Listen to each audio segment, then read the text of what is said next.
নারী, রবীন্দ্রনাথ ঠাকুর। মানুষ কেন বলে মোদের নারীর নিজস্ব নাই কিছু, আমি তো দেখি জগৎ চলে নারীর পিছু পিছু।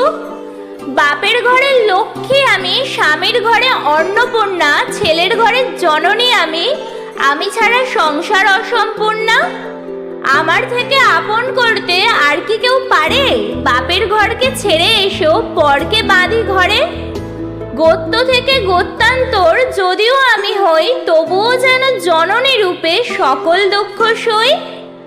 ভারত মাতা সেও নারী, নারী জগৎধাত্রী, নারী এই জগতের সবার জন্মদাত্রী।